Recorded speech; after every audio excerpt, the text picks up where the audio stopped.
मित्रों नमस्कार। मैं ओपी वर्मा दिल्ली से आप सब लोगों का हार्दिक अभिनंदन करता हूं। मैं आज आपके समक्ष जितना मैंने कुछ सीखा है वास्तुशास्त्र के बारे में, उस बारे के अंदर मैं आज आपके पास कुछ बातें लेके आया हूं। और ये बातें बहुत सालों से देखते हुए कि क्यों हम वास्तु से सभी लोग परेशान हैं, और जिसमें से हम ज़्यादातर लोग जो वास्तु का निरीक्षण कराते हैं उनसे हम फ़ायदा क्यों नहीं उठा पा रहे हैं। ये कहाँ गलती है हमारी? कुछ तो गलती है, या तो जिनको हम बुलाते हैं उनको पूरी वास्तुशास्त्र की समझ नहीं है। क्या वास्तुशास्त्र की समझ सिर्फ यही दिशाओं तक ही सीमित है? क्या वास्तुशास्त्र की समझ बेडरूम, ड्राइंग रूम, किचन और बाथरूम तक ही सीमित है? क्या इसके आगे वास्तु कुछ नहीं? क्या इससे पहले वास्तु कुछ नहीं? आज हम इसी सब चीज़ों के ऊपर चर्चा करेंगे।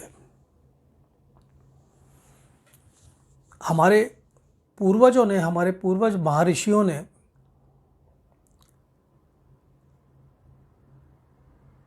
ग्रहों का बहुत ज़्यादा गहराई से निरीक्षण किया है, और पूर्व आचार्य हमारे महर्षि जीवन में घटने वाली हर समस्या को ग्रहों से जोड़कर देखते हैं। इस विषय में जनता जनार्दन का मार्गदर्शन करते हुए हमारे पूर्वजों ने वास्तुशास्त्र की रचना की। काल, समय एवं परिस्थिति, इन तीनों बातों का विचार करने पर महसूस होता है कि आज के युग में महंगाई के कारण पूर्णतः वास्तुशास्त्र के नियम अनुसार मकान बनवाना किसी के लिए संभव नहीं है। स्वतंत्र बंगला हो या मकान बनाने के बजाय सोसाइटी में फ्लैट लेना हो तो आज उसी को ठीक समझा जाता है। इस वास्तविकता से भी नहीं नकारा जा सकता कि कभी शमशान रह चुकी ज़मीन, कभी कब्रिस्तान रह चुकी ज़मीन पर, भूमि पर आज गगनचुंबी इमारतों का निर्माण हो रहा है। ऐसी इमारतों में रहने वाले को सुख, शांति और आनंद कैसे मिलेगा? जिस मकान में हम रहते हैं, अपनी आजीविका और गृहस्थी चलाते हैं, वह हमारे लिए कितना लाभप्रद सिद्ध होगा या नहीं, यह बात हमें सर्वप्रथम परखनी चाहिए। मकान में वास्तु दोष है, उसके निवारण के लिए आवश्यक सभी उपाय हमारे को करने चाहिए। इन दोषों की शांति नहीं हुई तो उस मकान में रहने वालों को कभी सुख प्राप्त नहीं होगा, कभी सुख प्राप्त नहीं होगा।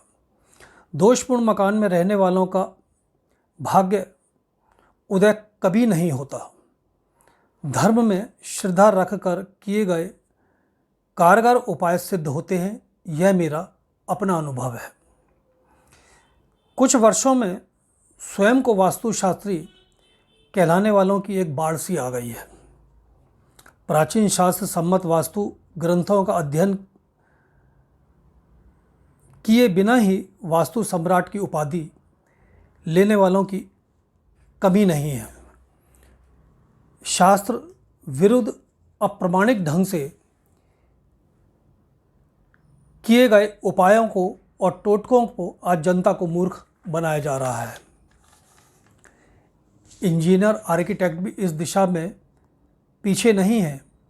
यह बड़े दुख की बात है कि शास्त्र का अशास्त्रीय प्रयोग करके शास्त्र को ही बदनाम करने की कोशिश की जा रही है।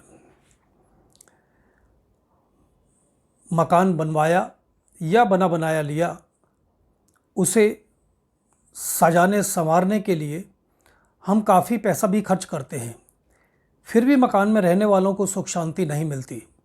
वास्तु शांति की सभी धार्मिक रीतियाँ की, सभी धार्मिक उपाय किए, कुल परंपरा के अनुसार धार्मिक गतिविधियाँ की, विद्वान पंडितों से पूजा पाठ करवाया, मगर फिर भी हमें मकान में सुख शांति नहीं मिलती।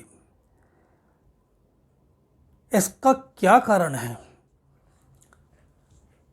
देखो, मकान हो, जिस चीज़ का आकार है जो चीज़ अपने आकार लिए हुए है उसका भाग्य निश्चित है। एक छोटा सा उदाहरण हम यहाँ लेते हैं। एक पत्थर जिससे भगवान की मूर्तियाँ बनाई जाती हैं और उन्हीं के चरणों में हम बैठ के नमस्कार करते हैं। एक दूसरा पत्थर है, उससे हमारी रसोई घर के अंदर अन्नपूर्णा के काम के अंदर इस्तेमाल किया जाता है। एक पत्थर है वो हमारे स्नानागार के अंदर इस्तेमाल किया जाता है और एक पत्थर है जो कि हमारे टॉयलेट में इस्तेमाल किया जाता है। तो इन पत्थरों का भाग्य अलग अलग है। एक प्रभु की प्रतिमा के लिए इस्तेमाल किया जा रहा है, एक किचन के लिए इस्तेमाल किया जा रहा है। तो ये तो निर्धारित है कि जिस चीज़ ने आकार लिया है उसका भाग्य उसी समय लिख दिया गया है। जिस मकान में हम रहते हैं, अपनी आजीविका और गृहस्थी चलाते हैं, मकान हमारे लिए कितना लाभप्रद है, यह सर्वप्रथम हमें बात परखनी चाहिए। मकान में कोई वास्तु दोष हो तो गृहस्थी सुचारू रूप से कभी नहीं चल सकती। अगर वास्तु दोष हो तो उसके निवारण के लिए हमें आवश्यक यथासंभव सभी उपाय करने चाहिए। जरूरी नहीं कि हमें वास्तु के अनुरूप ही रहने के लिए, व्यवसाय करने के लिए जगह मिले। त्रुटियां हो सकती हैं और त्रुटियां होती भी आई हैं, पुराने काल से ही त्रुटियां होती आई हैं, मगर उनके निवारण के लिए बहुत सी चीज़ें हैं। दिशाएं 4 बनाई गई विश्वकर्मा प्रकाश में, फिर दिशाओं को विभाजित करके 8 दिशाओं के अंदर विभाजित किया गया, फिर उन्हीं दिशाओं को 16 दिशाओं में विभाजित किया गया। इन 16 दिशाओं में मनुष्य की ज़रूरत की सब सामग्री, सब चीज़ें इसी में आ जाती हैं। अब हमें किस चीज़ से जीवन में परेशानी आ रही है, अगर हम उससे संबंधित दिशाओं को पूर्णतः तरीके से ठीक करने की कोशिश करें तो हमें पूर्णतः उससे लाभ प्राप्ति हो सकती है। एक बात और समझ लीजिएगा कि वास्तु और ज्योतिष विज्ञान एक दूसरे के पूरक हैं, अलग नहीं हैं। अगर आपकी ग्रह की दशा खराब है, अब कई लोग कहते हैं जी हम इस मकान में कई टाइम से रह रहे हैं मगर आज ही वास्तु क्यों खराब हुई, आज ही हमारे को परेशानी क्यों आई, तो उसका हम निचोड़ उसकी कुंडली के ग्रहों से देखते हैं कि जिस टाइम ये आया था उस टाइम किस ग्रह की दशा चल रही थी और कौन सी इसकी डायरेक्शन थी, किस डायरेक्शन के अंदर ये रह रहे थे, किस डायरेक्शन में इनका गेट है। इन सब चीज़ों को देखते हैं और देखने के बाद में उसका निर्णय निकाला जाता है कि अब इसकी दशा किसी एंटी प्लैनेट की शुरू हुई है जिससे ये बुरी दिशा जो है इसके ऊपर प्रभावकारी हो गई है। तो उन चीज़ों का उपाय करके, बहुत सिंपल उपाय है, इसके लिए कोई तोड़फोड़ की ज़रूरत नहीं, इसके लिए ज़्यादा आवंडर की ज़रूरत नहीं, सिर्फ शास्त्र को समझना है। जिनको शास्त्र का ज्ञान नहीं है वही आपको भटकाने की कोशिश करते हैं और उल फजूल उपायों से आपका और इस शास्त्र का अनादर करते हैं।